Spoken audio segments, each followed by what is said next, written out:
May I have your attention, please? Okay. Now, session on of the World Conference today will start soon. So please be seated. Would you please be seated? So let's before beginning the conference, let's make this phone be silent during our conference. So turn it off or maybe a silent mode. English is the official language of this conference, so if you need the translation, please use the translator. So channel 1 is for English and channel 2 is for Korean. So use the translator.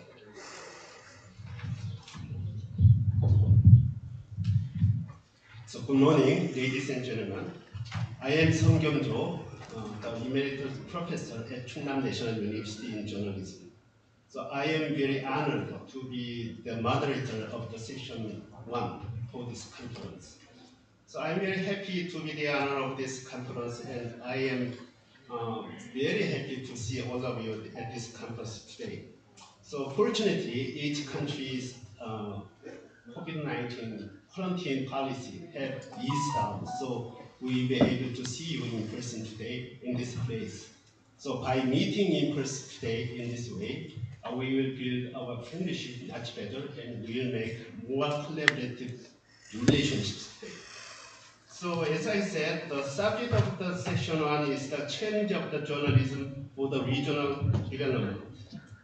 There will be growing concern about the desertification of local journalism, especially the increasing dominance of news coverage on metropolitan area and national politics.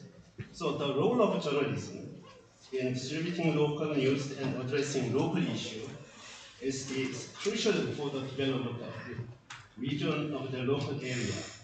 So to achieve this, global journalism are leading various programs to revitalize local news, and some countries are implementing non-profit regional news projects to prevent news desertification. So we will have many great ideas from the presenters of today. So let's start the introduction of my presenters today. So I will start from my left side. Would you please introduce yourself briefly? 안녕하세요. 안녕하세요. 오늘 삼복빨래방을 주제로 여러분들께 설명을 드릴 부산일보의 이상배 기자라고 합니다. Thank you very much. And next. 네, 이상배 기자와 같이 삼복빨래방 프로젝트에 대해서 오늘 발제를 맡은 부산일보의 김준용 기자라고 합니다. 반갑습니다. Mr. Ba. I am Mohamed Asmi Ba. I come from Sierra Leone in West Africa. I am the acting director of media of the Sierra Leone Broadcasting Corporation. Thank you. Mr. Pablo. Hello, I'm Pablo León. I'm from Spanish newspaper País, and I will talk about how local news can help us with fake news and all the problem journalists we have. Thank you. Mr. J. Good morning. My full name is Borome Tastapa, which is very long, so I think I prefer you to call me Jay. I am the news reporter from Bangkok Post, which I'm responsible for international relations and the issue of human rights violations in Thailand. Thank you. Mr. Meng. 안녕하세요. 저는 한국의 황주잔남 기자협회장을 맡고 있는 맹대환이라고 합니다. 오늘 패널로 참가하게 돼서 참 뜻깊고요. 수도권 집중 현상과 지역 소멸 위기는 비단 대한민국만의 현상은 아닌 것 같습니다. 전 세계적인 현상인 것 같고요. 그 지역 언론이 지역 발전을 위해서 어떤 고민들을 갖고 있는지 함께 나눴으면 좋겠습니다. 고맙습니다. Thank you. So we will have a discussion following the presentations today. So if you think of a question while listening to the presentations, you can type it into the WhatsApp group chat. We will use some of these questions in the discussion following the presentations. Of course, you can raise hand at the time, but if you use this way, it will be much easier, as I think. Remembering the question till the end would not be easy. So if you want to remember your question, you can type it into the WhatsApp, then we will use the question again. And also, when you type your question into the WhatsApp, please let us know your name and nationality and for whom the question is for, or the question may be for all the speakers. You can tell them. Thank you. Now let's begin with our first two journalists, Mr. Kim and Mr. Lee from Busanilbo in Korea. They will share the story of Sanbok laundromat. Okay, when you are ready, please start.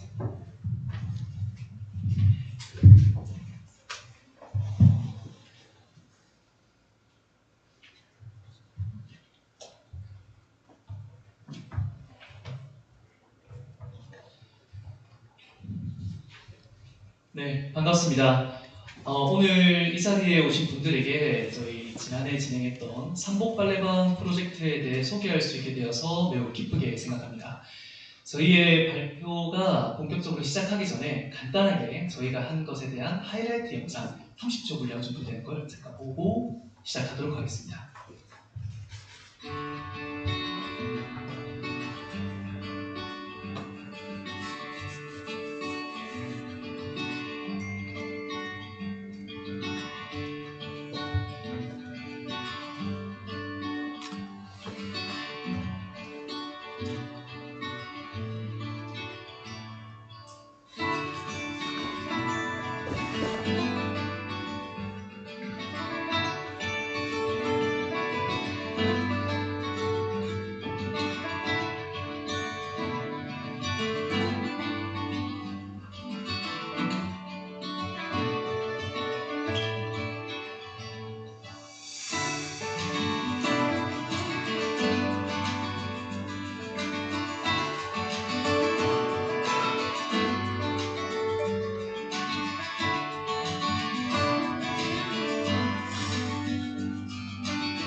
네, 첫 번째 발표를 진행하게 될 저는 부산일보의 이상배 기자라고 합니다.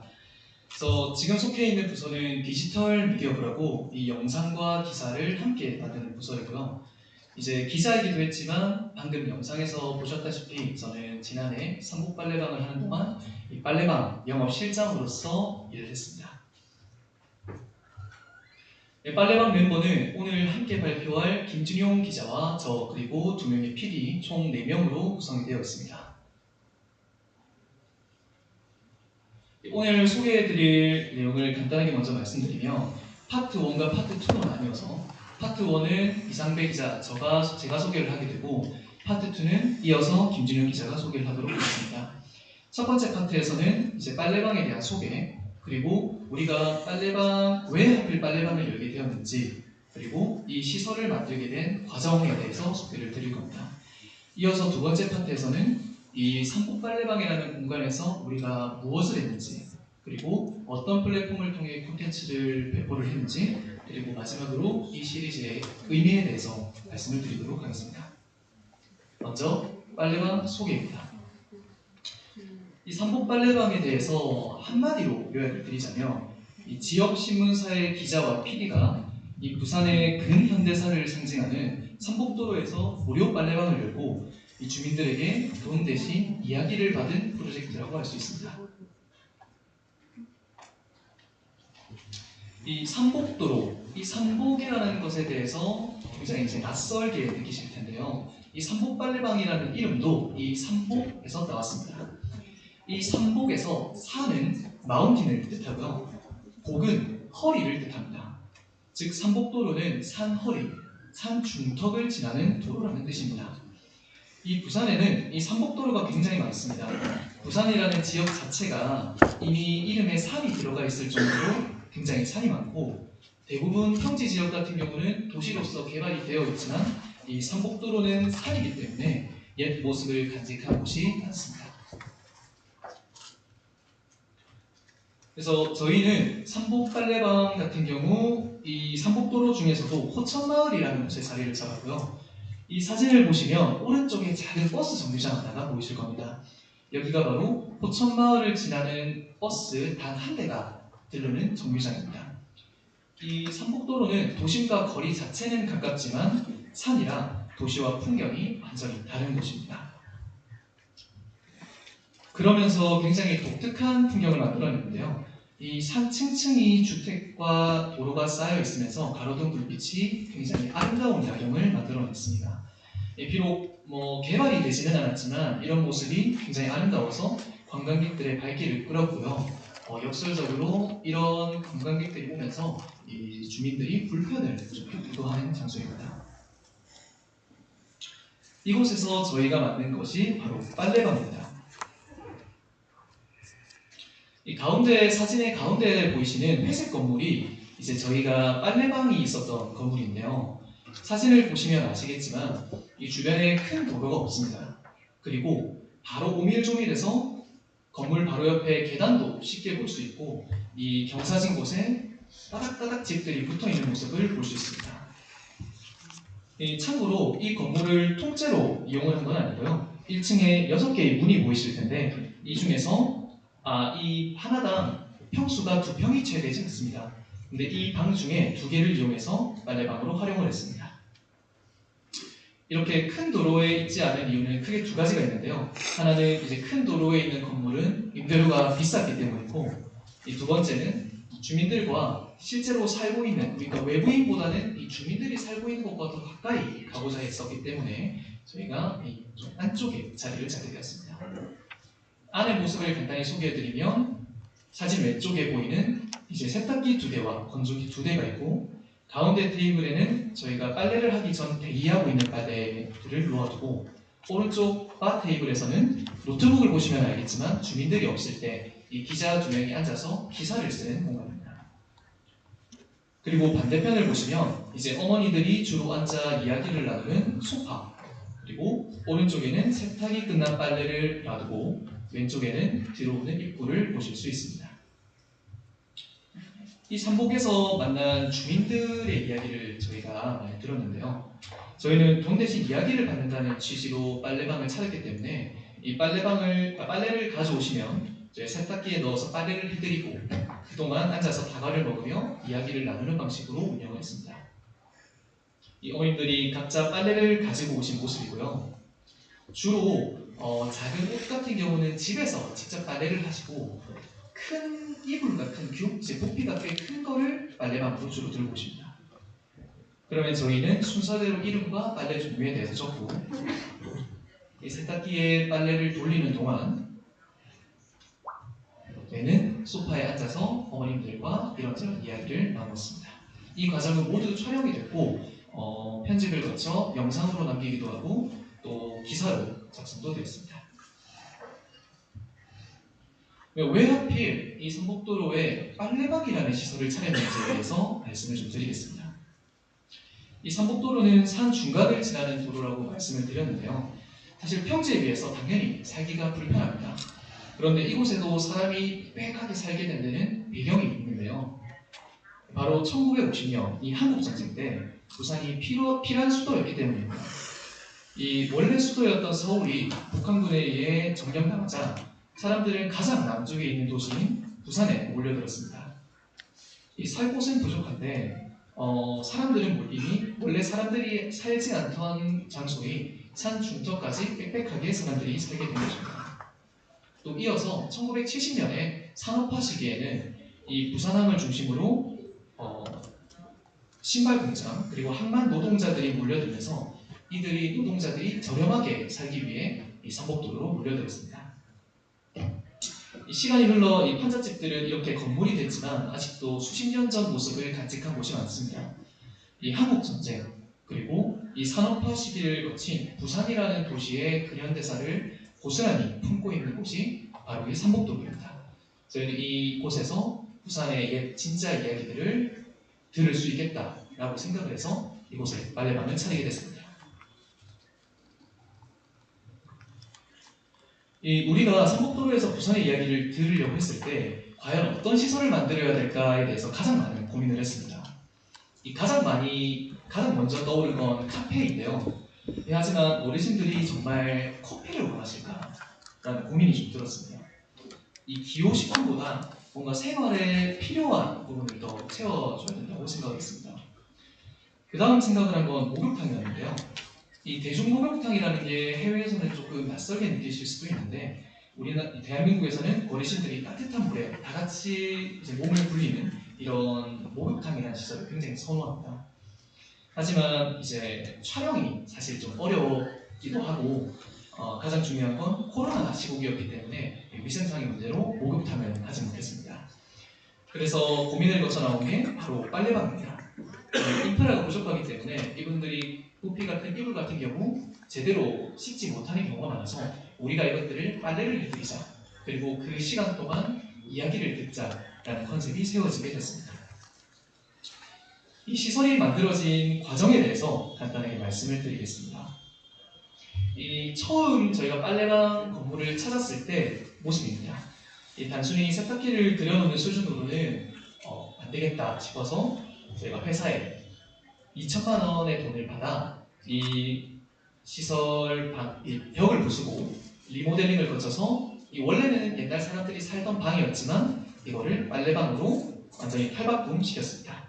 이렇게 해서 이제 삼복 빨래방이 시작을 하게 되었고, 이제 이 안에서 저희가 어떤 활동들을 했는지 그리고 어떤 의미가 있는지는 이어서 파트 2의 김준용 기자가 설명을 드리도록 하겠습니다.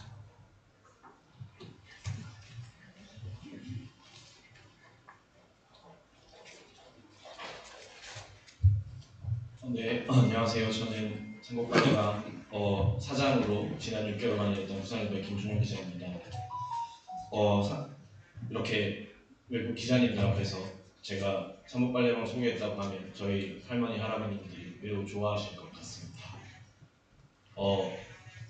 저희가 삼복도로에서 한 6개월의 일은 처음에는 어머님들하고 같이 춤을 췄습니다. 그리고 어머님들과 같이 파전, 고추전을 만들어 먹었고요. 빨래방 앞 작은 공간에 텃밭을 만들었습니다. 빨래를 해드리려 그리고 이야기를 들으려 빨래방을 차렸는데 왜 이 세 가지를 했을까 생각이 드실 수도 있을 텐데, 저희는 어머님들 눈에는 그냥 젊은 사람, 삼복도로를 잘 모르는 외지인이었습니다. 그래서 저희는 어머님들과 아버님들과 친해져야만 했습니다. 친해지는 방법은 매우 간단했습니다. 어머님들, 아버님들이 하는 걸 똑같이 하는 것, 그게 저희가 할 수 있는 방법이었고요. 그래서 이렇게 세 가지 활동들을 했습니다. 하다 보니까 어머님들이 조금씩 마음의 문을 열기 시작했습니다. 마음의 문을 여는 건 매우 간단했는데요. 그냥 자기 이야기를 하기 시작했습니다. 오늘 주말에 뭐 했냐? 오늘 주말에 자식들이 왔다 갔다부터 시작된 이야기는 자식 키울 때 이야기로 이어져 갔고, 자식 키울 때 이야기는 그 시대의 이야기였고, 저희가 만났던 어머님, 아버님, 할머니, 할아버지들은 사실 대한민국의 그 굴곡 있는 근현대사의 주인공들이셨습니다. 처음에는 이렇게 그냥 어머님들하고 노는 이야기를 신문 지면에 실었는데, 저희 데스크들은 2천만 원 들여서 빨래방을 만들어 줬더니 왜 삼복도로에 가서 어머님들하고 놀고 있냐 이렇게 이야기했습니다. 근데 저희는 모두 다 계획된 놀이였고요. 그렇게 놀이가 끝날 때쯤 어머님들하고 매우 친분이 쌓였고, 저희를 이제 외지인이 아니라 손자, 손녀, 아들처럼 대해주실 때가 됐을 때 어머님들은 마음속 깊이 있던 옛날 이야기, 저희가 듣고 싶었던 진짜 이야기들을 하기 시작하셨습니다. 어떤 이야기를 하셨는지. 23살에 우리 아저씨 내가 일찍 결혼을 만나가 부산은 이걸 해볼 게 없는 거라. 그래가 사망으로 교통에서 왜 바꿔봤어? 사망으로 입사를 가니까 예를 치다 보면 결혼. 이 이야기를 저희는 2개월에 걸쳐서 들었고요. 2개월에 걸쳐서 들은 이유는 먼저 질문하지 않았습니다. 어머님 옛날에 뭐 하셨어요? 어머님 옛날 이야기 좀 해주세요. 그렇게 하면 저희가 기자인 게 너무 드러나고 어머님이 혹시 안 오실까봐 저희는 먼저 질문하지 않았고요. 옛날 이야기가 자연스럽게 나올 때까지 기다렸습니다. 이 어머님께서는 여러분들 아마 잘 아실 것 같은데 부산에서 1970년대 나이키 신발을 만들었었는데요. 이 어머님께서 직접 이렇게 그러니까 수공업으로 나이키 신발을 만드셨던 이야기를 저희에게 해주셨습니다. 그리고 이제 어머님들하고 친해지면서 이야기를 하다 보니까 어머님 옛날에 혹시 영화관 가보셨어요? 요즘 어머님 좋은 데 많이 다니시는데 사진 어떻게 찍으세요? 이런 이야기를 하게 됐고요. 어머님들은 영화관은 안 가봐서 못 갔고 지금도 안 가본 기억 때문에 가기 어려운 곳이었고 사진은 옛날에는 형편이 어려서 못 찍었고 지금도 잘 찍지 못하는 것이었습니다. 그래서 저희는 빨래방에 사진관을 만들어서 어머님들의 인생 사진을 찍어드렸고 이렇게 보도를 했고요. 그리고 어머님들과 함께 멀티플렉스 영화관에 가서 영화도 함께 봤습니다. 저희가 어머님들에게 들은 귀한 진짜 이야기, 부산의 진짜 이야기, 근현대사 이야기들은 신문 기사 그리고 유튜브 영상으로 이렇게 두 가지 플랫폼으로 보도를 했고요. 50만 뷰를 총 기록을 했고 많은 분들이 삼복빨래방의 이야기에 함께 울고 웃어주셨습니다. 그리고 인스타그램도 좀 이례적으로 삼복빨래방 채널을 만들어서 이렇게 소통을 했는데요. 저희가 빨래방이라는 시설을 운영하는 거기 때문에 마치 어떤 상업시설에서 자기들을 홍보하기 위해서 SNS를 운영하고 영업시간도 적고 그날 있었던 이야기를 기록하는 것처럼 저희도 짧게 어머님, 아버님의 이야기, 저희가 빨래방을 운영하면서 겪은 이야기들을 기록했습니다. 삼복도로의 이야기는 70년대, 80년대 옛날 이야기였지만 SNS를 통해서는 20대, 30대 지금의 젊은 세대들이 부산에 저런 곳이 있었어, 대한민국에 저런 곳이 있었어, 저런 이야기가 있었어 라는 반응을 보이면서 빨래방을 함께 운영해 주셨습니다. 그렇게 2022년 5월부터 10월까지 총 504개의 빨래를 저희가 세탁을 했고요. 504개의 빨랫감마다 저마다 다 사연이 있었고 그 이불들에는 어머님이 시집왔을 때 들고 온 이불, 아들 장가 갔을 때 산 이불 같은 이야기로 시작된 이야기들은 저희가 진짜 듣고 싶었던 근현대사의 이야기를 들을 수 있었습니다. 저희가 운영한 빨래방의 의미에 대해서 많은 분들이 다양한 해석을 해주셨고 저희가 생각하는 것 이상으로 호평을 해주셨는데요. 한국기자협회에서는 지역 언론의 존재 이유를 보여줬다 이렇게 과찬을 해주셨고 저희가 하고 싶었던 메시지를 제일 잘 담아주셨다고 생각해서 여기에 올려봤는데 언론사에서 빨래방을 차리겠다고 하자 회사에서는 얼마 드냐고 물어봤는데 사실 중요한 건 얼마가 아니었습니다. 저희가 생각할 때. 그래서 이런 좋은 기사도 써주셨습니다. 어머님, 아버님들의 소중하고 귀한 이야기 덕분에 이렇게 한국신문상, 한국기자상 등등의 좋은 상을 6개나 올해 받으면서 좋은 시간을 보내다 것 같습니다. 저희가 감사합니다. 지난해 5월부터 빨래방을 만들면서 딱 하나 원칙으로 정했던 건 저희가 빨래방이라는 시설을 평생 할 수가 없고 저희는 이 시설을 통해 취재를 하는 것이기 때문에 빨래방이 저희가 취재가 끝나더라도 계속되어야 한다는 원칙이었습니다. 그래서 저희는 마을에 빨래방을 저희가 6개월간의 취재가 끝나게 되면 기부를 하겠다는 것을 빨래방 만들 때부터 마을 주민협의회와 마을 공동체와 논의를 했고 그 논의가 첫 번째 저희 빨래방의 시작이었습니다. 그리고 이 공간은 지금은 저희가 빨래방을 운영할 때보다 더 발전한 모습으로 운영이 되고 있습니다. 발전한 모습이라 하면 저희는 취재를 하고 이야기를 모아야 되기 때문에 어머님들이 오셔야 되고 아버님들이 오셔야 되는데 그래서 배달을 안 했습니다. 근데 마을 공동체에서는 이제 이야기를 모으기보다는 편의시설로서의 가치가 더 높기 때문에 배달을 시작했고요. 그리고 삼복빨래방이 유명해지면서 저희가 빨래방을 차렸던 호천마을뿐만 아니라 안창마을 그리고 여러 상복도로 마을에 빨래방이 생겨나고 있습니다. 저희가 생각했던 것 이상의 결과라고 저희는 생각하고요. 저희가 받았던 어떤 뭐 상, 어떤 언론적인 가치, 저널리즘의 가치보다 마을 주민들의 삶을 조금이나마 바꾸고 나아지게 해드렸다는 것에서 저희 빨래방이 지난해 5월 시작할 때는 의도하지 않았던 좋은 영향력을 끼친 것 같습니다. 저희 빨래방을 저는 4개의 단어로 조금 정리를 해봤는데요. 첫 번째는 아까 처음에 말씀드렸듯이 지속 가능성입니다. 저희가 계속 유지할 수 있어야 된다는 생각을 했고, 통상 언론이나 어떤 취재가 끝나고 나면 어르신들이 얘기하시더라고요.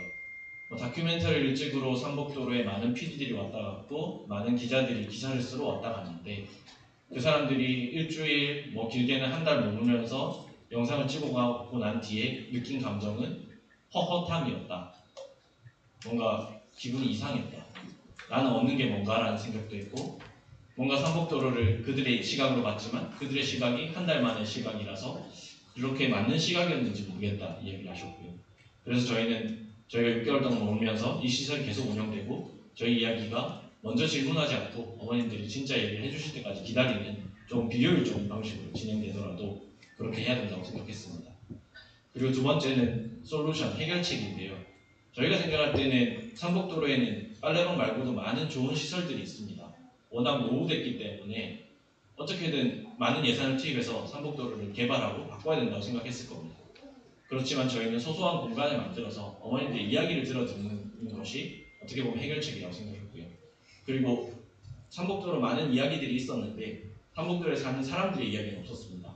그래서 저희는 삼복도로에 사는 사람들의 얘기를 아카이빙 했다는 것에서 빨래방의 의의를 찾고 싶고요. 그리고 새로운 저널리즘이라는 건 저희를 너무 높게 얘기한 것 같은데 어떤 분이 얘기해 주시더라고요. 팝업 스토어 저널리즘은 전 세계 최초다.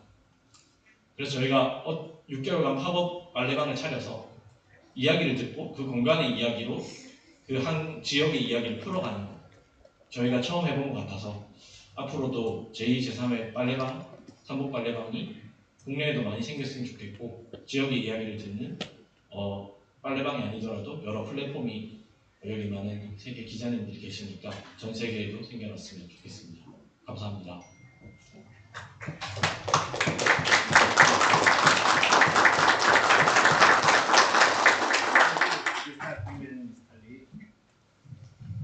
Thank you, Mr. Kim and Mr. Lee.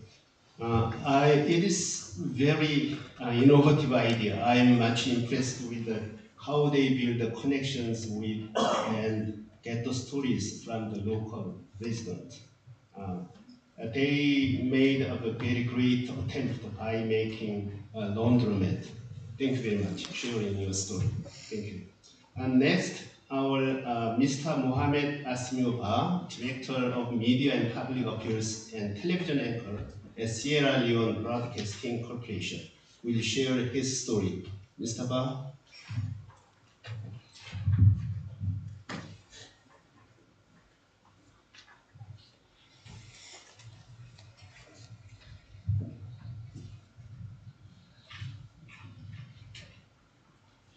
Thank you very much, the chairperson of this August gathering, the president of the Korea Journalists Association, Mr. Kim Dong-hoon.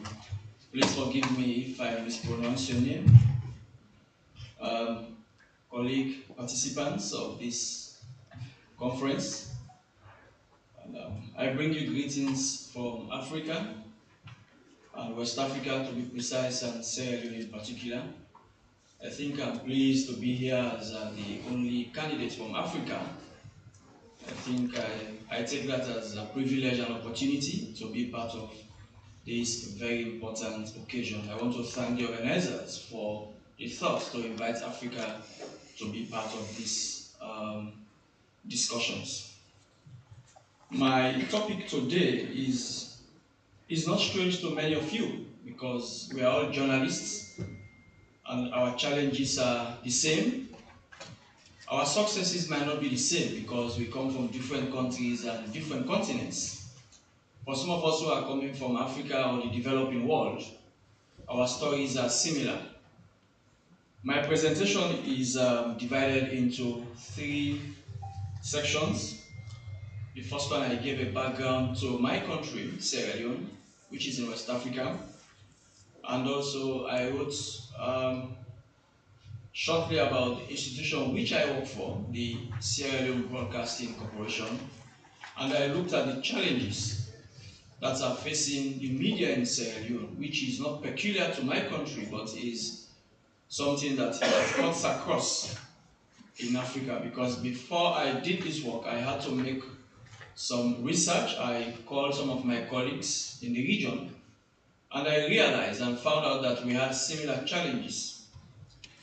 For those of you who might not know about Sierra Leone is in West Africa, the country that has the first university in West Africa. We had the first university called the Fourabe College. If you heard about cities like Athens in Greece, we had the great philosophers we had trained, people like Plato, Aristotle, and Socrates. The West African scholars were trained in my country, Sierra Leone, in a place called Fourabe College. And fortunately for us also, we had among the first countries in Africa to have newspapers and television stations. So that shows you that we have a very rich history. But unfortunately, bad governance made us to lose some of those good things we had. For example, in the 60s, we had a change of government, and that led to the one-party system, which was the norm in Africa. And we had a government by then that was very aggressive of the media, and the media was suppressed and almost killed. And we had a war. And after the war, we had what was called the Truth and Reconciliation. And one of the recommendations of the TRC was to have a public service broadcaster, an institution that would provide a platform for all citizens to be heard, irrespective of their political parties, their background, their tribe, or their religion. And that's how the SFBC was born in 2010. Before that, it was called the Sierra Leone Broadcasting Service. It was a merger between the United Nations Radio in Sierra Leone and the Sierra Leone Broadcasting Service. They merged them together, and we had what is now called the Sierra Leone Broadcasting Corporation, that provides a platform for all people of the country, irrespective of their political background, their religion, or their ethnicity. The SFBC has regional stations. In my country, we have the north, the south, and the east, and the west, and we have regional stations in the headquarter towns. For example, you go to the east in a place called Konon and Kenenam, we have regional stations. You go to the north, we also have regional stations. You come to the south, we have, and in the headquarters in the western area, that's where we have the hub. And in that hub, we do normally programs that are aired simultaneously in the whole country. Our regional stations tune in to the headquarters in Freetown, and they give the opportunity to their people to listen to the programs we do in Freetown. Now, the emergence of social media has created a lot of problems for journalism and journalists. My country, to be precise. Everyone has access to a smartphone. By the time the newspaper goes to press and publishes its story the next day, a man sitting in his village who has access to a mobile phone would have circulated the story. And once the story is circulated, and the newspaper publishes its story tomorrow morning, you ask yourself, what's the relevance of that story when it has already been circulated all over the country? And that is affecting the media in my country now. And I'm sure it's not strange to Sierra Leone, it's also happening in many of the other countries that you guys come from, because someone in his room, for example, when the earthquake happened in Turkey, we saw so many things from social media. So you ask yourself, how is the media going to make itself relevant in the presence of social media, in the presence of smartphone? And that is a grave concern. I think as journalists, we must think out of the box to make ourselves relevant, to make our profession sustainable, because if we don't think how to sustain the media, I'm afraid there will come a time our jobs are going to be at risk, because those who have the phones, those who have the smartphones are going to outsmart us. And if they do outsmart us, then our existence, our survival is very challenging. And closely related to this one, the issue of advertisement is also dying. Now, a businessman would prefer to snap his product, circulate it on social media groups, instead of giving advertisements to a radio station or a newspaper. And if that is the norm, the survival of the media, the sustenance of the media is going to be challenged. Fortunately for us in my country, majority of the adverts, especially for newspapers, are coming from government and multinational companies. And you know the implications of that. A government in power would use advertisements to ensure that a newspaper is stifled if that newspaper is very critical, or if the newspaper is not critical, it benefits from adverts from the government of the day. So that itself is a way of killing the media, because the journalist is not allowed to remain critical. He does not investigate stories that he knows would bring out the corruption in the government, because he knows once he exposes the government is going to hold its advert from him. And once the advert is held, the newspaper is going to suffer. It's going to be suffocated. So that is a key challenge that is facing the media in my country. And also brain drain. There is something we call in West Africa poverty in the media, and media poverty. Journalists are leaving the newsrooms, going to places where they say the grass is greener, going for government appointments, NGO jobs, and what have you. And that is a worrying concern, because we are losing the best brains. The university is turning out students with excellent grades, students of mass communications, but they cannot find themselves in the newsroom because they say the newsroom is not lucrative, the grass is not green. So they go where they think the grass is greener. And I'm sure it's also similar to many of the countries you are coming from. And another challenge that the media is facing also in Sierra Leone and in Africa is the political interference by politicians. You know, politicians don't want to be exposed. In my country, for example, we had what was called the Public Order Act of 1965, where truth was not a defense. If a journalist writes a story and a politician thinks that story is libelous, the journalist is arrested and taken to the Criminal Investigations Department. He or she is charged to court, and after 2 or 3 days, the media organizations will shout and he is released. By the time he is released, he becomes timid, and that is also a concern for journalists in the developing world. With all these concerns, as journalists, we must now think how to survive, how to find solutions to some of these problems. Some of you are coming from countries where the freedom of the media is guaranteed in the constitution, just like in my own country it is guaranteed in our constitution, but sometimes the laws are loose, they are open to misinterpretation, and the courts does what it thinks fits the demand of the politicians. Thank you very much for your attention.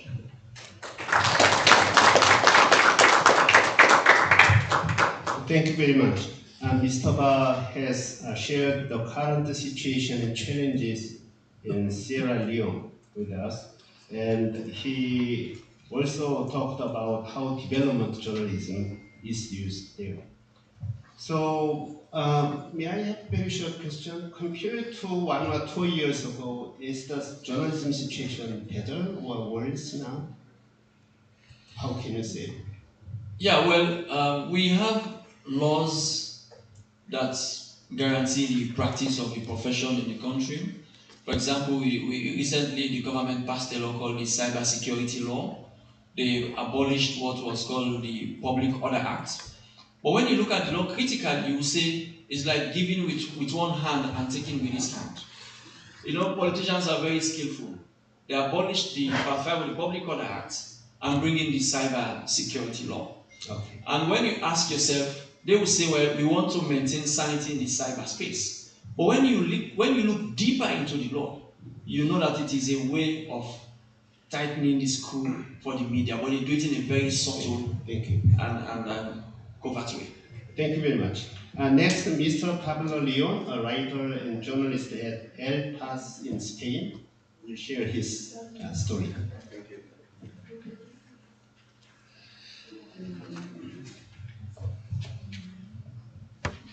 Hello everybody, thank you for the invitation. It's a pleasure to be here and share many thinkings with you. I would like to talk about local news and how regional news can save journalism and can help us to save journalism. And I say save journalism because in the 21st century, we live under constant threat.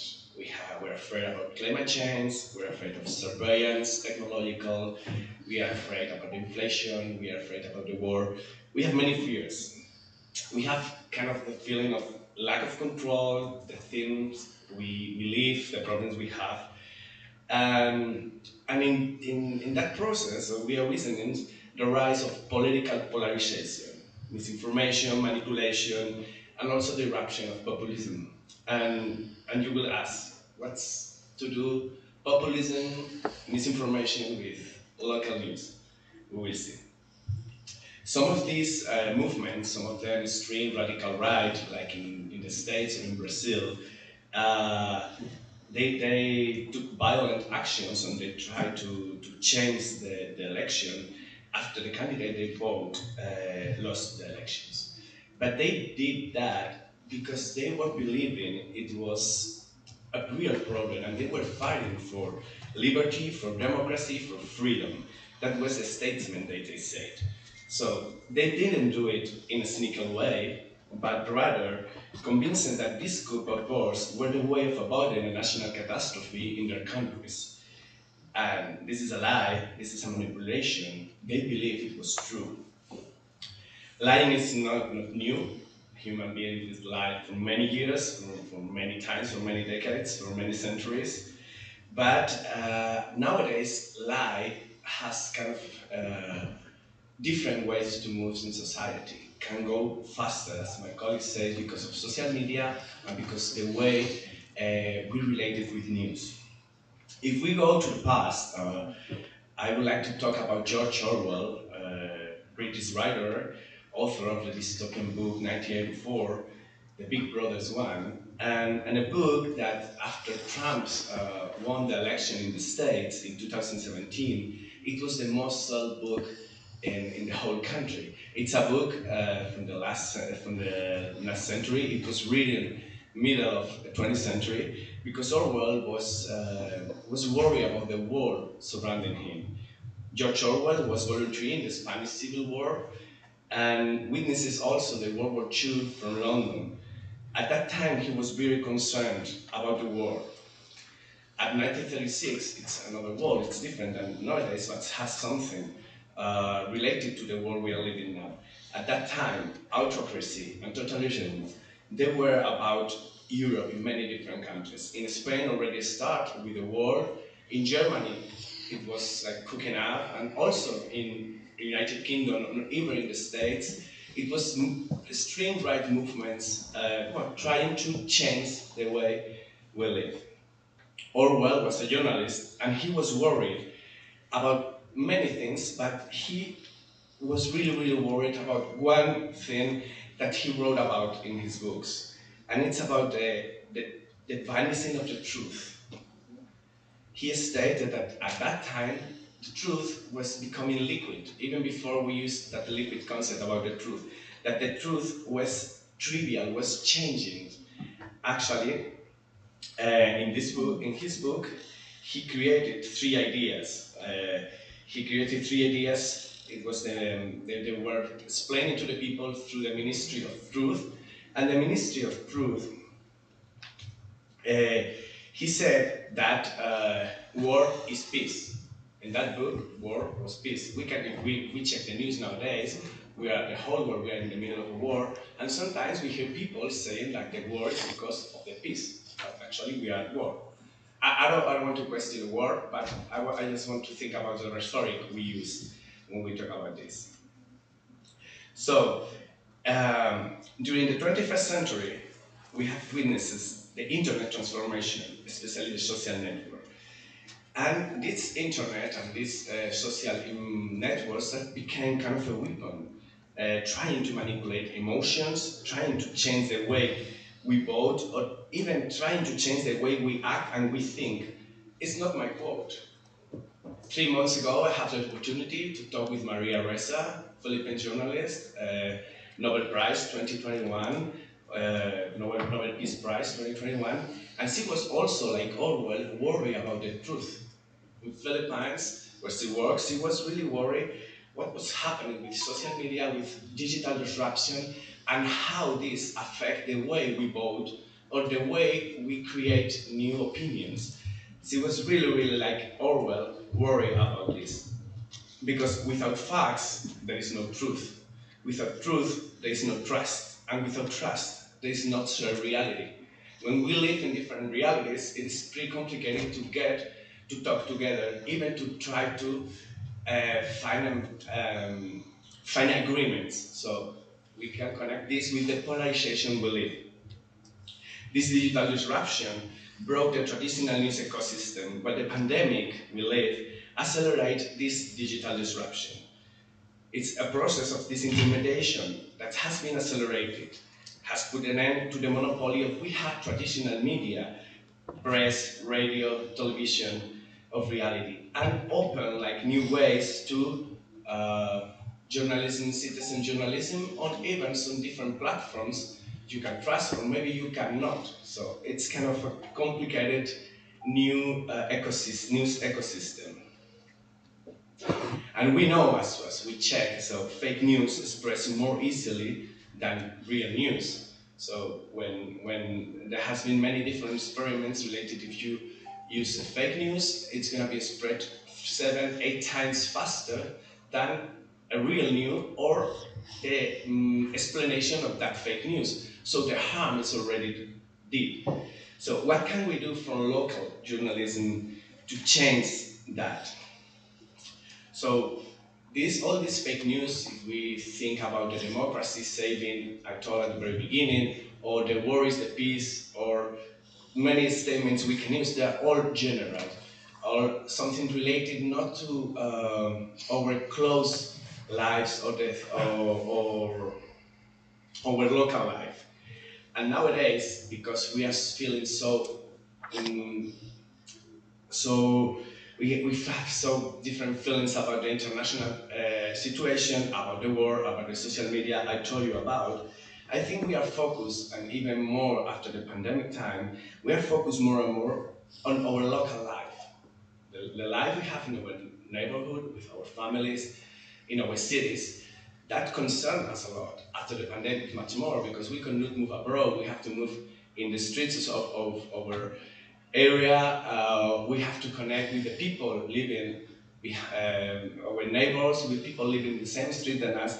We have to reconnect with our local life. And that's the connection I want to do with the local news. So, So local news sometimes talk about the thing we have close, but this local news in the 21st century, they are becoming also sometimes global news. There are local news that can impact in the whole world. I can talk, for example, the urbanism in Barcelona. They are doing really interesting things that can be copied maybe here in Seoul or even in San Francisco. It's a local news that becomes global. So it's what I call global news. With all of that, we do that. And I think this global news that connect all us and that take care of our houses, our families, our neighbors, the thing we care about, that could be like this, could be the salvation and could help us to save journalism. Because it's not so easy to fake a local news. I can tell you, like, the market, it's around the corner, it's gonna be closed in 2 weeks. And if you are my neighbors, you need to worry about that because maybe you go to that market every day to buy your food and everything. But then you believe that, but after 2 hours, you can go directly to the market and check that's not true. So fake news in local environment has kind of shorter spread than in global, in general environment. So it's for that what I think that local news can save journalism. Local, close, and useful journalism is a good antidote to these viral lies. Because the thing we feel, the thing we see, it's difficult to be fake. They can fake us. If we see with our own eyes, we feel it. When we go to that market, I told you it was closed, you will say, this guy, it's a liar. And that's, I think, the only thing we can do. Try to take care about it as a journalist. The things surrounding us, and from that, trying to explain the complex world we are living now. Thank you very much. Mr. Leon has shared how regional news can be interesting to wider audience in the world and still help us to connect to our neighbors. So he seems to say that local news can be a kind of an antidote to fake news. Am I right? So thank you very much. Thank you. And next we will hear from Mr. Kamsa Jay. Yes. Jay is his nickname. News reporter at Bangkok Post in Thailand. Please.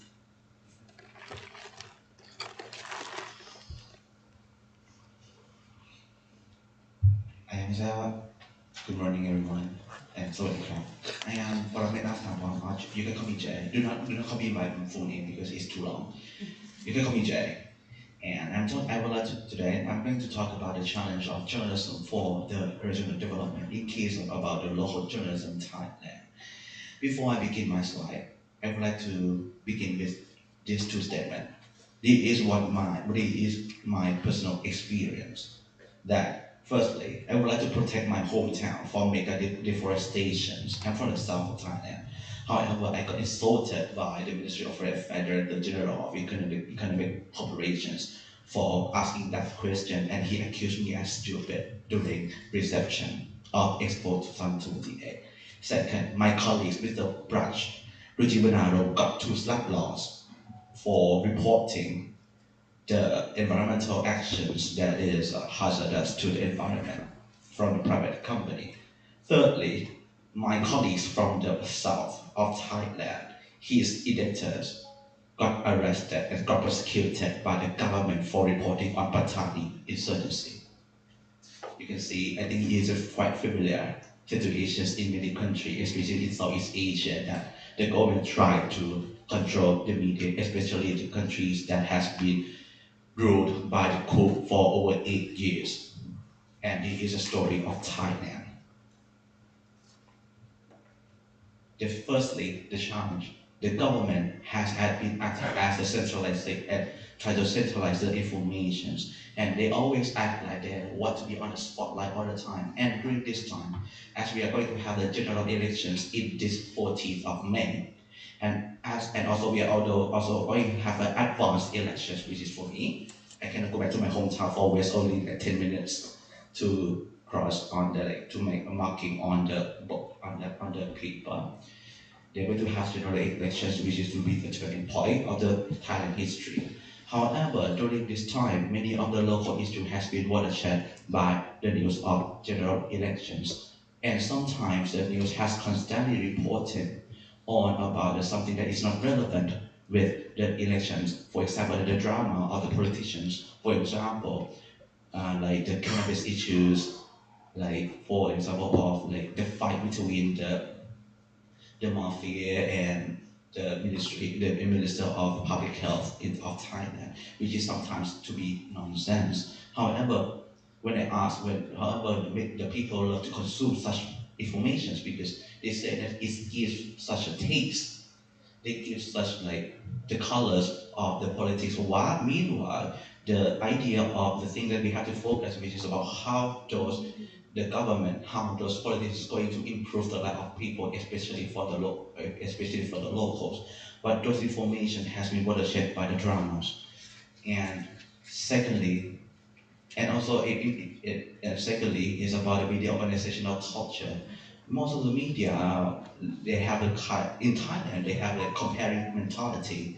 For example, like my agency, every morning my editors have to look across the newspaper, across like every media, every agencies, that they have to compare everything, and most of the time, most of the editors always focus on the issues of the government, and sometimes, and also like every time that some of the journalists want to report on the local issues, so they have this urgent like appointment with the urgent command of the editors. So those journalists cannot go to the local sources to report on that local issues, and also even if the local news had made other headlines. For example, like you have ever heard about the rescue of those 12 kids many years ago in Chiang Rai, and recently we have like the Nawalpur massacre on nurseries, which is like committed by the policeman,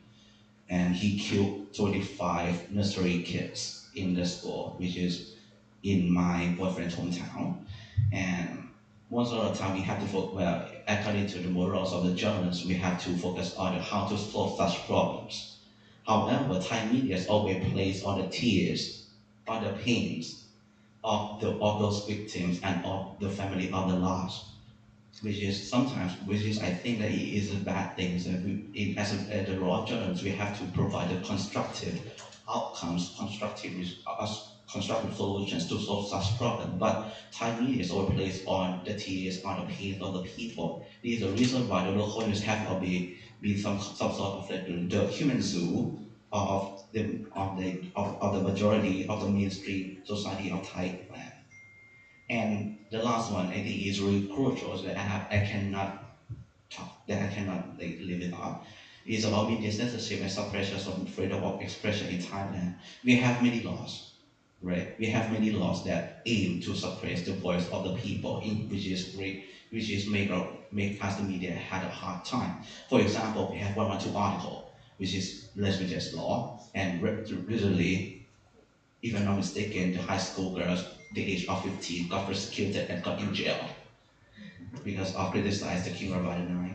And also we have the 116 section, which is seditions, which is about national security, and which means if any piece of information or any piece of actions seems to disrupt the national moralities and national security, you can be in jail.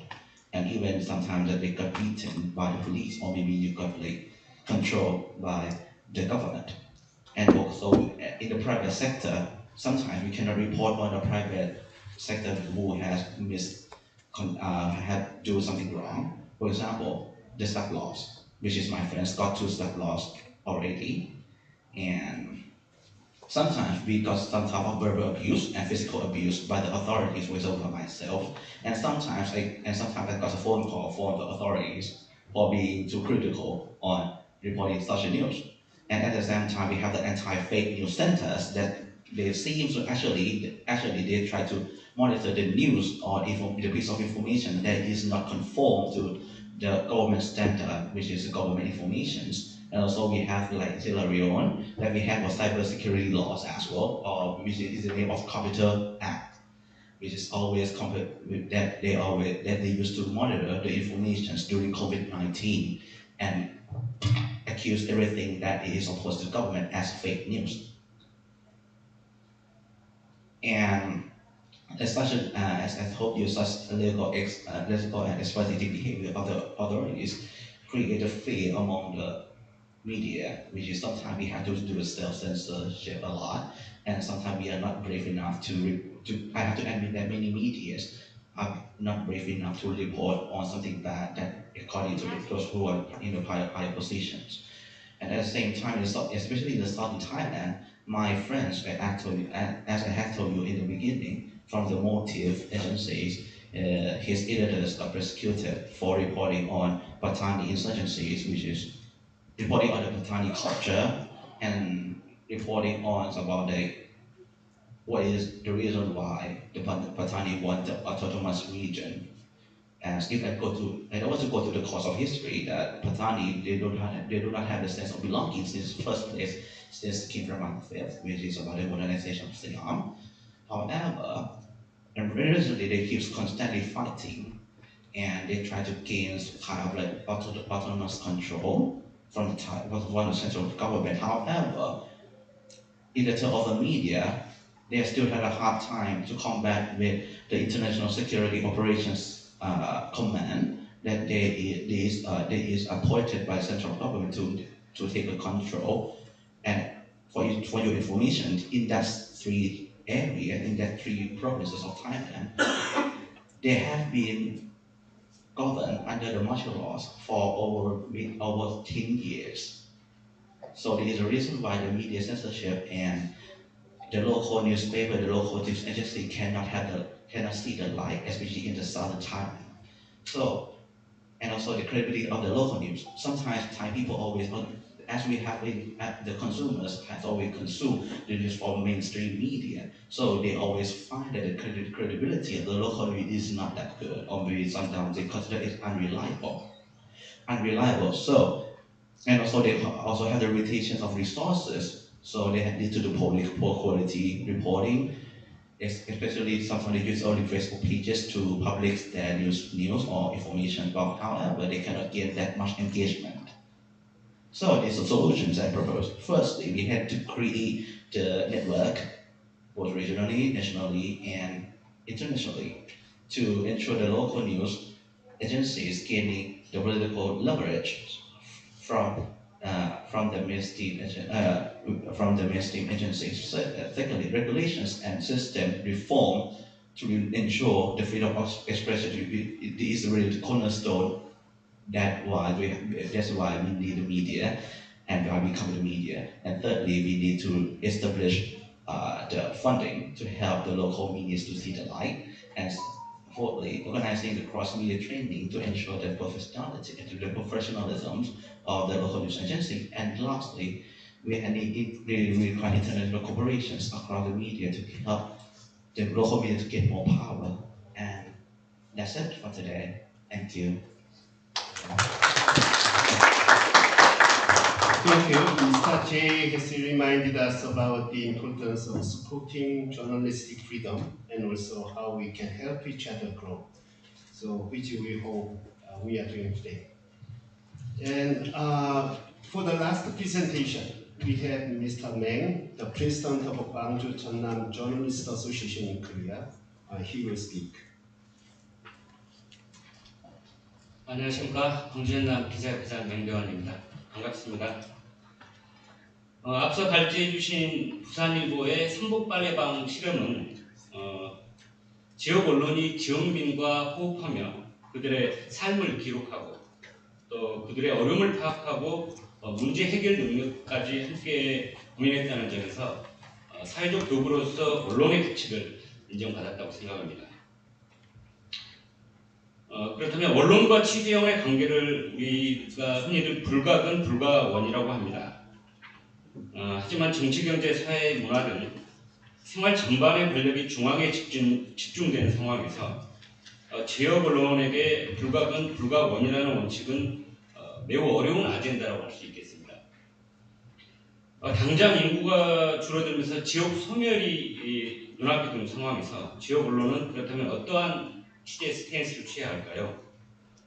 지역사회 감시와 비판이라는 언론 본연의 역할에 충실해야 하겠지만 조금이라도 지역 상황에 밝은 사람이라면 애정어린 비판과 함께 대안 제시가 무엇보다 중요하다는 사실을 알 수 있습니다.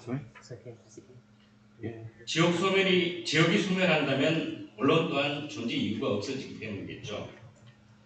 한국의 지난해 합계 출생률은 0.78명으로 전년보다 0.03명이 줄어 통계 작성을 시작한 1970년 이래 가장 낮았습니다. 지역 사정은 더욱 심각한데요. 전남 곡성의 지난해 합계 출생률은 0명으로 집계됐습니다. 전남은 전체 22개 기초자치단체 중 출생아 수가 1000명 미만인 곳이 20곳으로 전국 17개 광역단체 중 가장 많은 곳 중에 하나입니다. 사정이 이렇다 보니 전남의 초등학교 가운데 휴교 중인 학교를 포함해 올해 신입생이 한 명도 없는 학교가 49곳, 전체 10.4%에 달했던 것으로 조사됐습니다. 수생아가 줄면서 산부인과, 어린이집, 학교 등 기존 시설에 대한 공급이 감소하고 다시 수요 감소의 원인이 되는 악순환이 이어지고 있는 상황입니다. 이런 상황에서 지역 언론이 보여야 할 취재 방식은 비판은 하되 지역에 대한 애정이 담겨 있어야 하고 그 문제에 대한 해결 방안도 함께 고민해야 한다는 지점입니다. 광주 전남 지역 언론은 이런 기조에 맞춰 사회 다양한 분야의 지역 발전에 대한 아젠다를 제시하고 있는데요. 출생률 증가를 위해 지방자치단체가 추진하고 있는 출산, 육아 지원 정책의 효과실이 무엇인지 진단하고 대안을 제시하고 있습니다. 또 초고령화 사회에 접어든 광주 전남의 노인복지를 위해 어떤 접근이 필요한지 해외 모범 사례를 취재하고 지역에 또 어떻게 접목시킬 것인지도 주요 아젠다 중 하나입니다. 지구촌 공동 문제인 환경보호를 위해 부동산 지키기와 영산강 보호하기, 기후변화에 따른 최악의 가뭄 극복 등에도 기획기사와 캠페인을 진행하고 있습니다. 전남은 농업도시자 해양도시이죠. 전남의 미래 먹거리를 위해 스마트팜과 해양산업 활성화에도 언론의 역량을 집중하고 있습니다. 이렇듯 지역의 문제는 결국 수도권의 문제이고 국가 전체의 문제와도 맞닿아 있습니다. 하지만 정치인들은 인구 수가 많은 수도권에 비해 지역 문제에 대해서는 많은 관심을 보이지 않는 경향이 있습니다. 수도권보다 인구가 적은 지역의 문제가 뉴스 소비나 광고 협찬 면에서 큰 도움이 되지 않는 것도 거대 언론이 지역 뉴스를 도외시하는 원인이기도 합니다. 우리 한국 국내를 보면요, 현재 발행 부수가 많은 메이저 신문사 중에 전체 발행면 중에서 지역 뉴스를 할애하는 것은 단 1개면 뿐입니다. 기존의 같은 경우를 살펴보면 호남의 경우 광주, 전북, 전남, 제주 4개 광역단체를 묶어서 1개면의 뉴스를 지역 뉴스로 할애했는데요. 그것도 1개면 중에 15단으로 우리가 길이를 했을 때 15단 중에 5단은 광고, 나머지 10단에 5개 내지 7개의 지역 뉴스를 게재했었던 경우가 있었는데요. 호남이 전체 인구가 한 500만 명으로 쳤을 때 지역 뉴스가 5개 내진 7개에 그친다면 너무 중앙, 또 수도권 집중 편향적이라 하지 않을 수 없겠습니다. 반면 지역 언론은 대다수 기사가 지역에서 발생하는 현안들에 집중되어 있습니다. 지역에서 사용하는 세금이 제대로 집행되고 있는지, 지역의 정치 행정가들이 지역을 위해 올바르게 일을 하고 있는지, 지역에서 어떤 문제로 갈등을 겪고 있는지가 지역 언론의 주요 뉴스입니다. 상당수 지역 언론사가 경영 적자에 허덕이고 있지만 분명 지역 언론은 지역 상생 발전을 위해 필요한 사회적 도구라고 하겠습니다. 물론 지역 언론의 한계도 분명히 있습니다. 지역 언론의 소유 문제, 그리고 열악한 근무 환경 등이 결국 뉴스의 퀄리티 하락과 연계되고 있지만 지역의 애정을 갖고 매일매일 뉴스를 생산하는 그런 기자들도 많다고 말씀드릴 수 있겠습니다. 최근 광주 전남 기자협회가 지역 언론 종사자들을 대상으로 여론조사를 실시했는데요. 응답자의 52.3%가 기자 생활에 만족한다고 응답했습니다. 열악한 환경 속에서도 저널리스트로서 사명감을 갖고 생활하고 있다는 반증이기도 합니다만, 물론 불만족하는 절반 가까운 기자들도 사명감으로 생활하기는 마찬가지입니다. 또 낮은 임금과 업무 과다에 지쳐있는 것도 사실이고요. 지역 언론이 지역에서 영향력을 키우고 살아남기 위해서는 깊이 있는 지역 뉴스를 생산하는 것이 당면한 과제입니다. 지역 문제를 공론화하고 그 해법까지 모색하는 지역 언론의 지역민들도 관심을 보이고 기꺼이 구독료를 지불할 수 있기 때문이겠죠. 광주 전남 기자협회는 지난해 한국과 중국의 민간 외교 정상을 위해서도 사업을 추진했었습니다. 기자들이 직접 중국 문화를 배우고 이해하면서 양국의 민간 외교를 정상화하자는 취지인데요. 사드 분쟁 이후에 한국과 중국 간 외교는 물론이고 무역 또한 수년 동안 단절되어 있는 상황입니다. 한국과 중국의 언론인 교류 활동도 중단되기는 마찬가지인데요. 우리가 특히 전 세계 기자들이 정치와 민간 영역 분리 차원에서 언론인이 편향된 시각을 갖고 다른 국가를 인식하지 않도록 지역 언론의 노력도 필요하다고 생각합니다. 고맙습니다.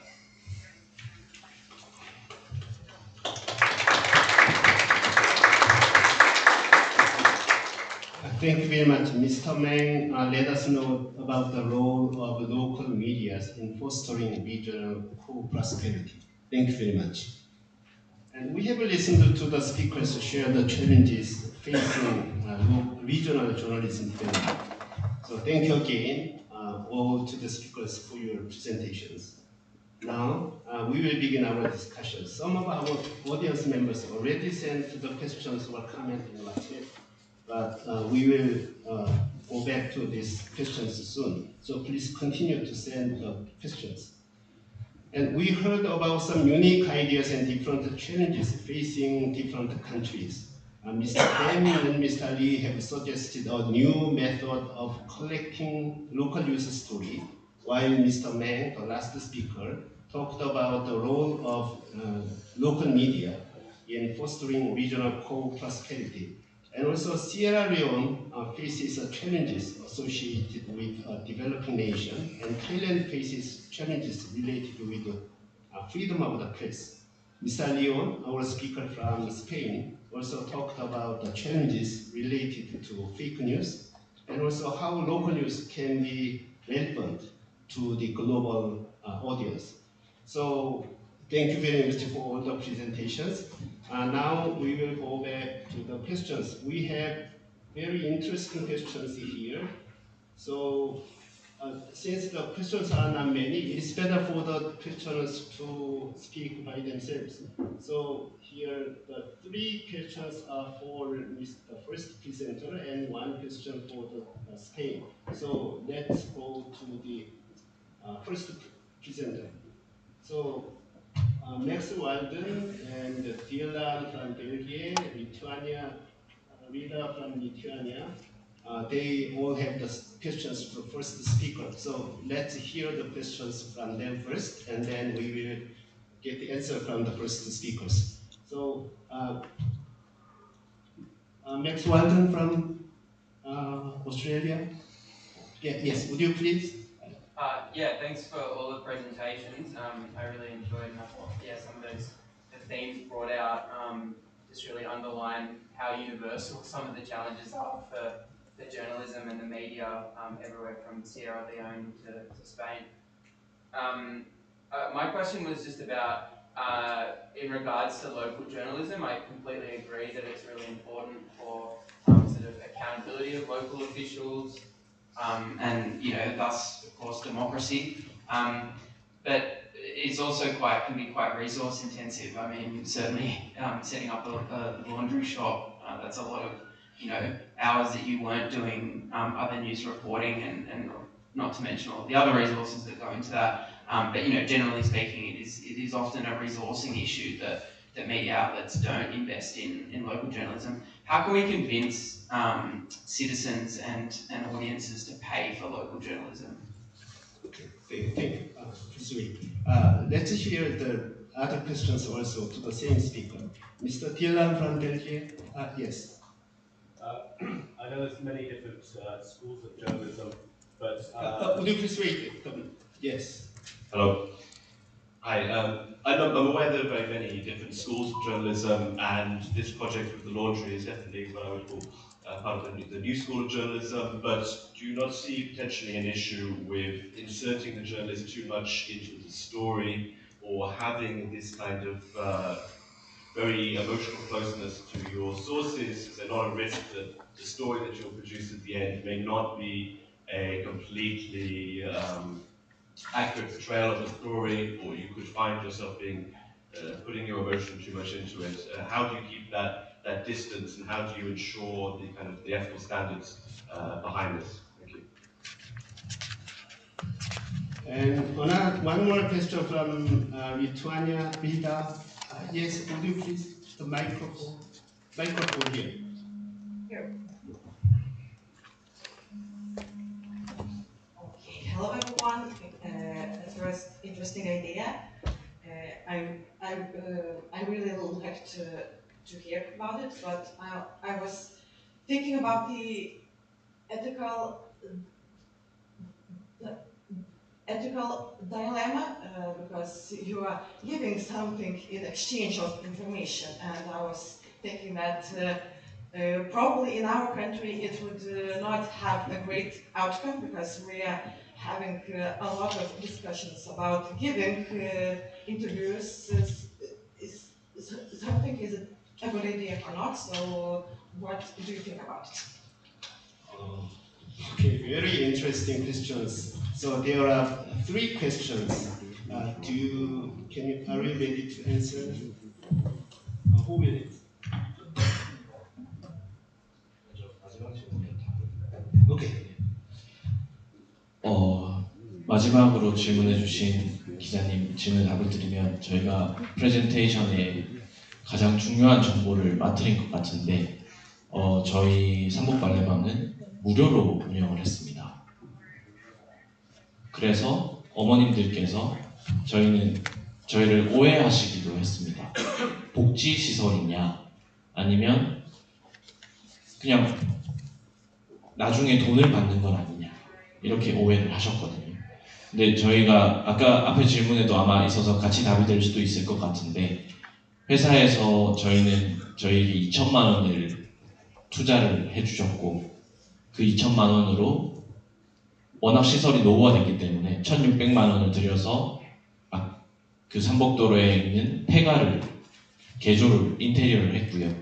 400만 원을 들여서 세탁기와 건조기를 샀는데 그 돈을 받는 과정도 쉽지만 않았던 게 그 돈을 언론사가 한국의 언론 사정상 취재를 위해서 투자를 한다는 건 안타깝게도 없는 개념이었고 근데 저희가 투자를 해달라고 얘기를 했고 투자를 하지 않으면 저희는 빨래방을 차리지 않겠다고 얘기를 했던 부분은 어떤 기업, 지역사회에서 투자를 받아서 저희가 빨래방을 차린 거에 대한 거부감, 반감이 너무 심할 것 같았습니다.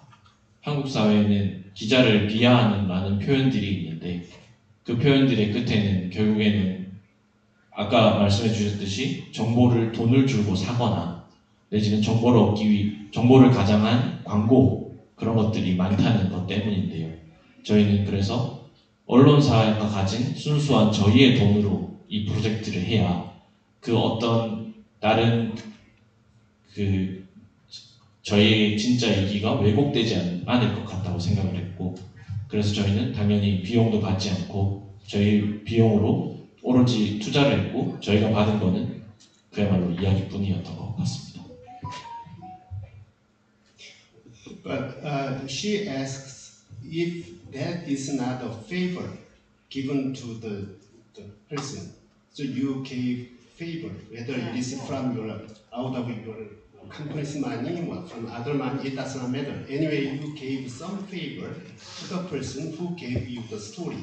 So is it ethically justified or not? She's asking that. Okay, you can think about it, maybe answer to the question later, but first the 2 questions. Yes. He will get to the 3rd question later. 저는 첫 번째 질문에 답을 좀 먼저 드리겠습니다. 요약을 제가 이해한 바로는 이제 취재에 너무 많은 자원이 소모가 되고 또 이를 회사나 또는 이걸 어떻게 설득을 하는지에 대한 질문을 주셨다고 이해를 했는데 실제로 저희가 빨래방을 조성하는 것 이상으로 회사를 설득하는 과정이 굉장히 힘들었습니다. 이 콘텐츠만을 위해서 순수히 2천만 원이 되는 돈을 투자하는 게 쉽지가 않았고 저희가 이거를 설득할 수 있었던 방법은 일단 첫 번째로 저희의 의지도 있었지만 무엇보다 이 어떤 지역에서 새로운 시도가 필요하다는 데스크의 의지가 조금 강했습니다. 그래서 저희가 뭔가를 제안하기 전부터도 어떤 새로운 것을 가져와라.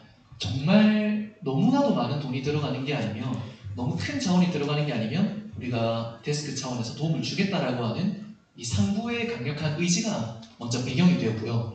이 두 번째는 저희가 추상적으로 단순히 돈이 많이 들어갈 것이다 라는 것이 아니라 이 철저한 사전 조사를 좀 거쳤습니다.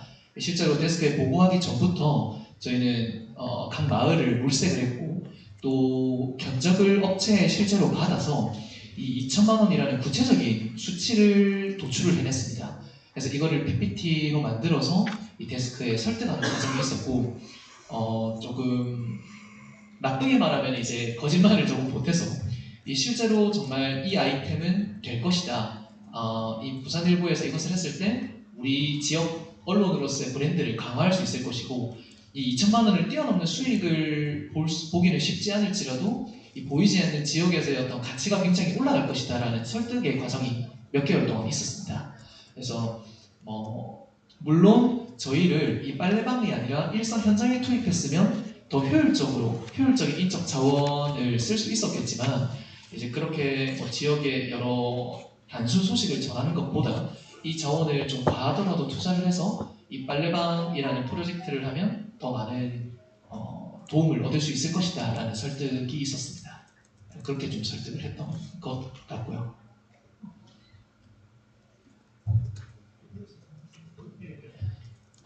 그리고 이어서 두 번째 질문에도 조금 답을 드리겠습니다. 이 두 번째로 질문해 주신 기자분의 질문을 제가 이해하기로는 취재원과 조금 거리라고 할까 객관적이지 못한 부분이 있지 않느냐라는 질문으로 저는 이해를 했는데요.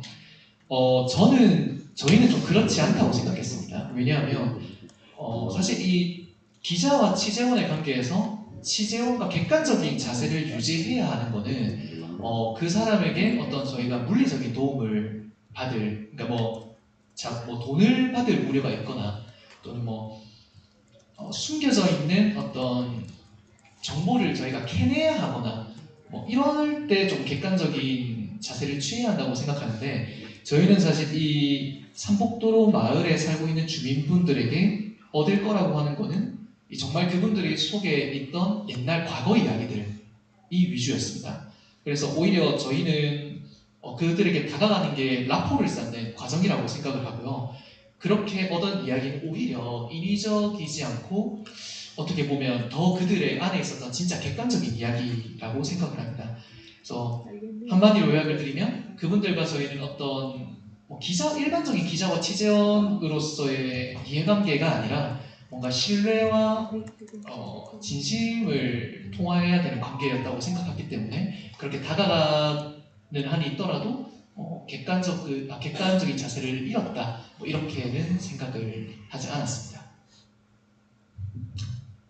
제가 추가로 조금 더 설명을 드리면 사실 저희가 유튜브 채널을 함께 운영을 했는데 거기에는 저희가 기자라는 걸 적지 않았습니다. 그래서 유튜브 채널에 그리고 마을 주민분들께도 어느 순간부터는 저희가 기자라고 생각하지 않고 그냥 젊은 사람, 동네 총각으로 생각을 하셨고요. 유튜브 채널에 기자라고 적지 않은 이유는 삼복도로 이야기는 사실 우리 젊은 사람들한테는 역사책에서나 보던 이야기거든요.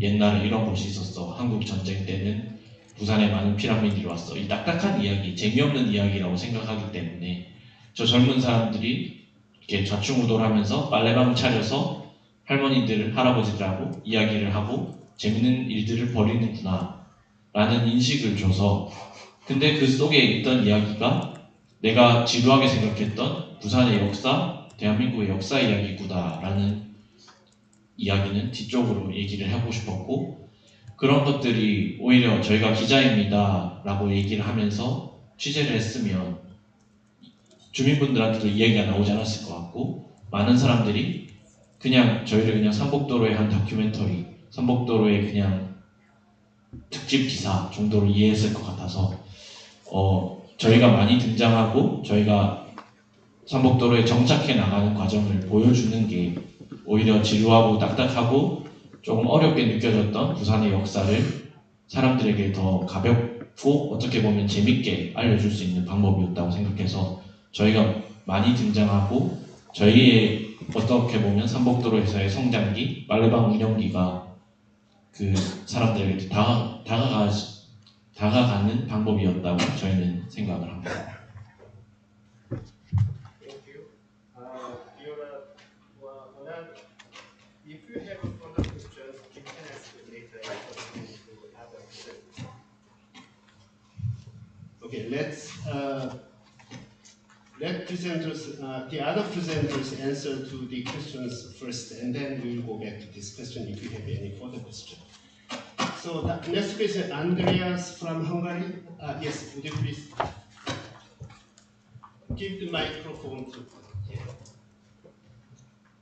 Hi, so my question to Mr. Leon. I believe you talked about local news and it becoming more prevalent, local, and I completely agree with that, but I don't agree with the last point on it making it harder to use it for disinformation, because my government, the Hungarian government, used like crime stories about asylum seekers and immigrants to make us some kind of anti-immigrant sentiment in Hungary. And I wanted to ask you, how do you think we can combat it? Because we lack the resources to send the reporter for every fake news that they somehow found out. So, do you have any ideas? And it's also, if you have a news story about, for example, a Swedish village, crime happening in a Swedish village, if we had even had the resources, by the time we get there and find out the truth, it will be yesterday's or last week's news. So. Yeah. But this example you said, it's been used in every country. In Spain during pandemic time, we have many experiences that you told. It was happening in a small village, 20,000 inhabitants. The extreme right party started to say some fake news exactly about migrant people, also putting some videos on internet, and they panic. People in that city panic. I was close to that place, visiting my grandma, when then I noticed that was happening in this small village. So I asked the newspaper, and I went there, and I spent 3 days there, writing about it. And then I discovered, it was a video of some migrants in that village, but the video, it was from 6 months ago, and it was mixed with some other information from other countries, and they produced a new video. It was total fake, and people were panicking. And actually, when they were panicking, the migrants they were afraid of, it was a couple of months they were not living in that village. So it's really difficult to fight that. But I think the only chance we have is to go to the places, explain what's happening, and kind of disclosure the fake news. You said that was kind of local news used in a bad way. To me, this kind of news is not local news. Actually, it's the typical fake news, because it's a news without context. It's an image. They can say it's your place or not. Usually, they can say it's your neighborhood, but if you live there, you will recognize your neighborhood. I recognize every corner of my neighborhood, the shop, the small Chinese shop, everything. But it depends on how it's recorded and everything. It's thinking, people thinking and how manipulated us. Can change that, but if you really know where you live, you can notice it's not true.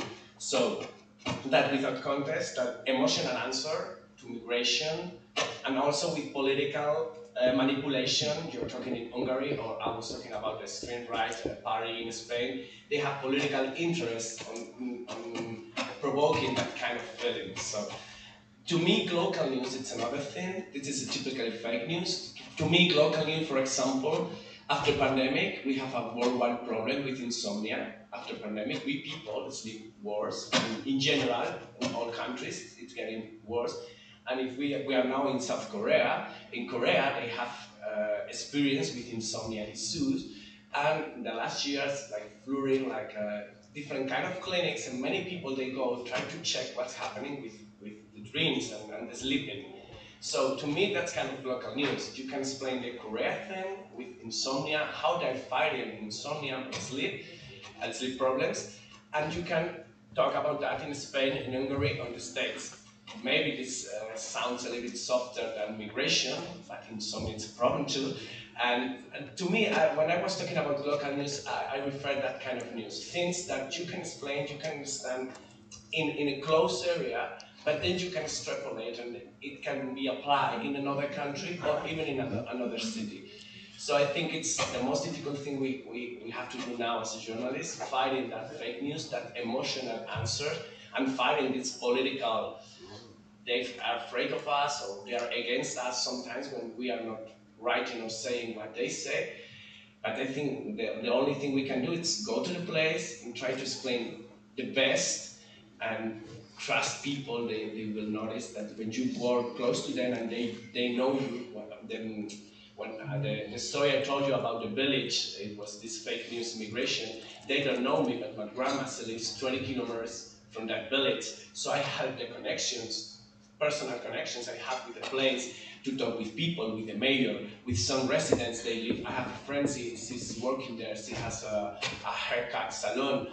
So when I was talking to these local people, and they know me as a journalist, even if I'm not living there, they trust me, I trust them. When I wrote a story, the story was really, really written in that village and in the surroundings. And the screenwriter party, they were really, really angry. They put not my photo, but my name and everything online. Kind of, this guy was like faking us, because they were really, pissed off about all this fake news fall apart, because one journalist was around and decided to write something. It was serendipia that I was visiting my grandma at that time. I noticed that, because usually where I am in Madrid, I'm far away from this village, maybe we will not tell this story. But I realized that hurt them. They were really, really, really angry, and they wrote many stuff in Facebook, Twitter, wherever. It was 2 weeks, 10 days, like writing stuff, and then they forgot it. But they were hard, because the political meaning, what they wanted to produce, it was kind of, coming down because of that article. And I think that's the only thing we can do, telling the truth. Actually, the first the question from Lex Wander, also that question is relevant to you. So can you continue to answer to that question? Do you remember the first question? Okay, wait, the other question is there. Yeah. Yeah, that was the kind of. I was trying to answer that, the weaponization. Yeah, yes. So may I repeat the question again? Yeah, but I mean, I try to understand. Okay. You want me to talk a little bit more about that, or another question? Okay. It's better for you. It was the question about how you get audiences to pay for local journalism. Okay.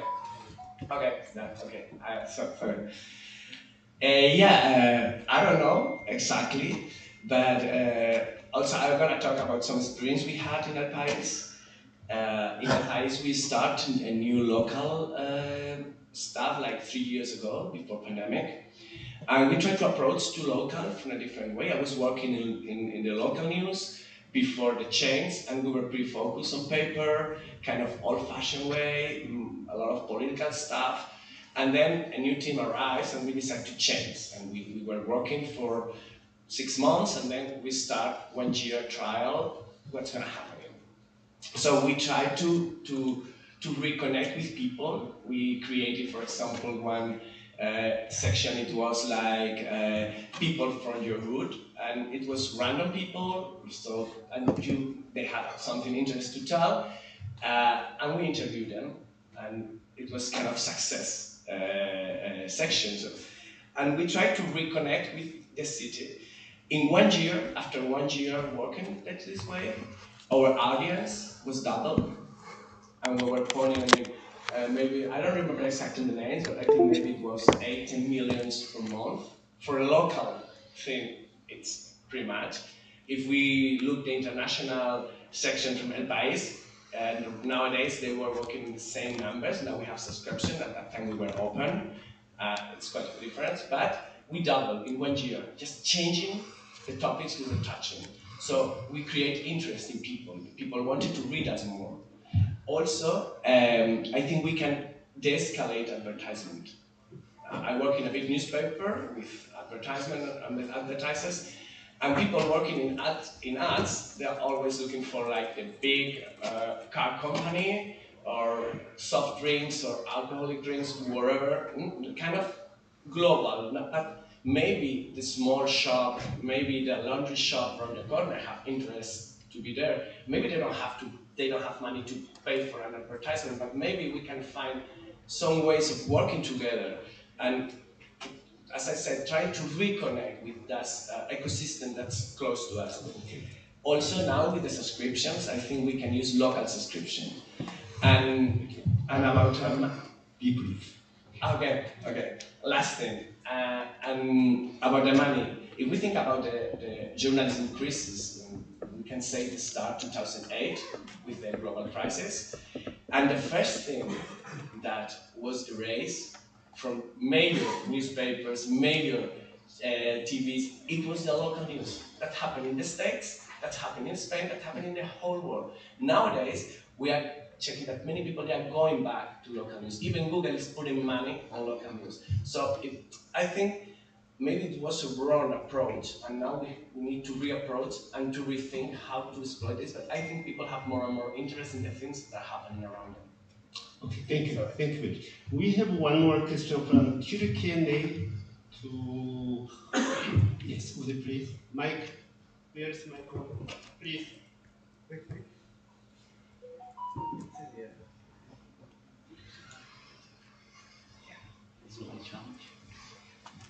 The question is for Jay, but I think the same question can be also for, yes. Yeah. I'm from Turkey. My name is Zeynep. We have the same questions about the government's interpretation of the national security and putting some pressure on the Turkish media outlets about this. So how can we cope with that kind of very biased kind of interpretations? Okay, this is a thing that I have always questioned myself a lot, and also I have been, to be honest, I have been heated by the Ministry of Foreign Affairs for several times for being too critical. But what I always do is my style. It depends on the style. I will try after, for example, I will try to give a neutralized point of view from the academics for what they have been done. For these politicians, how we could, for example, like the BCG model with biosecurity economy, which is kind of really proud of, and yeah, there's a lot that everyone praise it and everyone hears it, and we try to. My friends were accused for that, for claiming that BCG model as greenwashing, and we try to provide some neutralization point of view from the academics how that BCG model is really greenwashing, and even if they don't believe it again, we, as a revenge, I would like to call it a revenge as a team with my friends that we accused of stupid as well. We try to launch the special reports on how BCG model is greenwashing by going through the macro fields by ourselves and try to point out that is greenwashing. And it's me like just hit them with the evidence that you are doing is greenwashing. And by the way, as a media, we have to create a space of the public debate, right? So we have to give them a chance as well to talk about the problems of that greenwashing problem, the greenwashing problem that caused by the BCG economic models. So we have to allow them to speak as well, to give very rounded articles or rounded news as much as possible. And also the one thing that I have been learning as a journalist for around 2 or 3 years, my boss always say that you cannot force everyone to think. You have to give the space for them to think as well. This is the thing that my boss always say, because they also the human beings and also as a human rights journalist, and I always respect that as a criticism as well. Thank you very much. Thank you very much. I think Mr. Bao also need to address the same question. How do your journalists in your country handle the situation? Well, it's a very difficult situation for journalists in Sierra Leone. Like I said in my presentation, before now we had Part 5 of the Public Order Act, which was called the 1965 Public Order Act, where truth was not a defense. The law was interpreted loosely by the courts. Once a journalist publishes or hears a story, most time it was done on Fridays. The politician would order the police on a Friday afternoon. The newspaper or the media house is going to be stormed on that Friday. The journalist is arrested. He's taken to the Criminal Investigations Department. He's kept there for Friday, Saturday, and Sunday. And only on Monday for them to say we have no charges against the journalist. So the intention of the politician is to instill fear in the journalist, because once he is released, he is let off the hook. Once he goes out, he becomes timid to publish or hear certain stories. But the Journalists Association campaigned, and human rights organizations helped us. We campaigned, and the law was repealed. And when it was repealed, they now came with what is called the cyber security law. They said they wanted to maintain sanity in the cyberspace. But people with critical minds now say this law is more stringent than the one that was abolished, because now truth is now a defense. But in the event a journalist is found guilty of libeling an individual, for example, or something, even without that, the journalist is taken for a civil matter. And once the matter is taken to court under the civil matter, and the journalist loses that matter, his assets, his offices are going to be confiscated. And that drives the journalist out of his business. So the politicians always have a way to maneuver, they always have a way to use the law to simmer down this journalist, because unfortunately the judiciary is not independent. The judiciary, the Chief Justice and the judges are appointed by the President. So you can imagine, normally it says who pays the piper dictates the tune, yes? There is a theory which calls for separation of powers, but it's only happening in theory. The President or the executive, most times, they control the judicial arm of government, and the judiciary is not that independent. So they themselves also sometimes do not want to be exposed, because they have so many ills that they are doing. So the journalists find themselves in a very difficult situation. The politicians in the executive arm of government don't want to be exposed. The judges in the judiciary do not want to be exposed. The members of parliament, who are the legislative arm, they don't want to be exposed. So how can you survive in such a suffocated situation when the three arms of government are finding ways and techniques to muzzle you, to ensure that your voice is not heard? So as a journalist in Sierra Leone or in Africa, you have to be very skillful, you have to tread cautiously for you to practice your profession. Okay, thank you very much. Thank you. Mr. Meng, the last speaker, emphasized the active role of media in dealing with the local problems. So I think it also costs a lot. So I want to hear his opinion, how he thinks about the resources needed for that active involvement. Mr. Meng?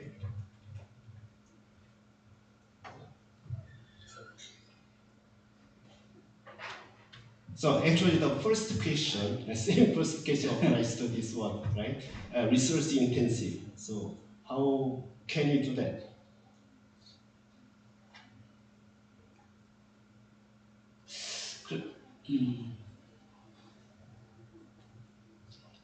아까 그 질문하신 거에 저도 잠깐 우리나라 그 어떤 갈등이라든가 어떤 언론에 대한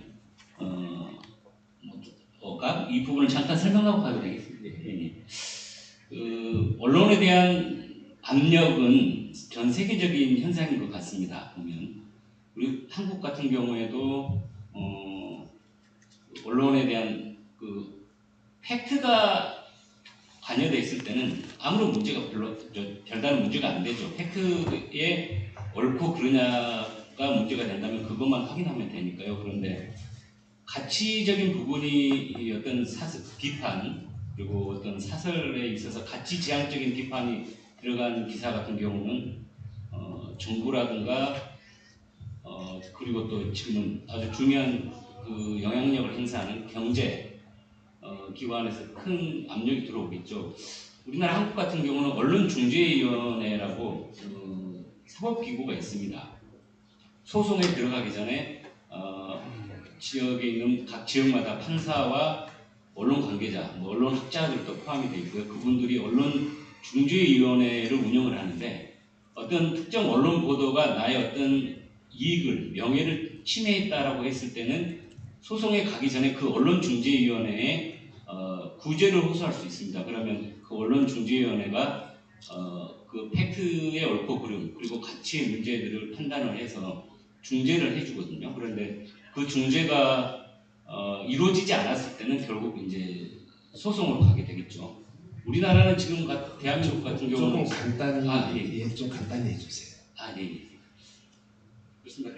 결국은 어떤 가치적인 문제들이 모든 것들을 법으로 이렇게 해결하려다 보니 결국 법의 과잉의 시대가 온 것이고 우리 기자들도 상당히 위축되고 또 기사를 쓰다 보면 자기 검열에 빠지는 경우가 있어서 좀 우려스러운 상황인데요. 전 세계적인 현상인 것 같습니다.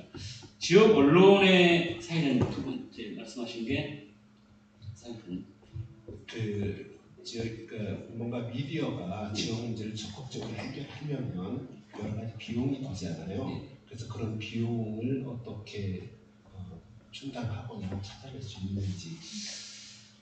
결국은 아까 그 SNS도 우리 컨퍼런스의 여러 대화 담론 중에 하나였는데요. 기존적인 전통적인 수익은 어떤 비용 창출은 뭐 광고 그리고 뉴스 구독료 뭐 이런 것이 있겠습니다만 지금은 한국 언론도 유튜브라든가 SNS에 많이 진출하고 있는 상황입니다. 그것이 장단점은 분명히 있습니다. SNS 갖고 있는 폭발력이라든가 검증이 쉽지 않은 점들은 어떤 뉴스의 가치 하락과도 신뢰도와도 직결되기 때문에 그런 여러 어려움들이 있습니다만 결국은 거기에 어떤 시대적 흐름이 담겨 있다 보니 우리나라 한국도 언론들이 그 SNS에 유튜브 같은 뭐 그런 SNS에 투자를 많이 하고 있는 상황입니다. 네. Thank you very much. Thank you. I'd like to continue this discussion, but the organizer asks me to completely wrap up this meeting soon because the time is over. Anyway, by gathering together today, we have learned a lot about the challenges facing other countries and the solutions attempted in these countries. While the challenges faced in various countries are not all the same, may be different, but it is our hope that we can learn from each other and find new solutions to attempt in our own country. So, and in that way, we can grow stronger in this way. So thank you very much for your participation and sharing your valuable insight and experiences. And I hope you enjoy the rest of your stay in Korea. Thank you very much. Thank you.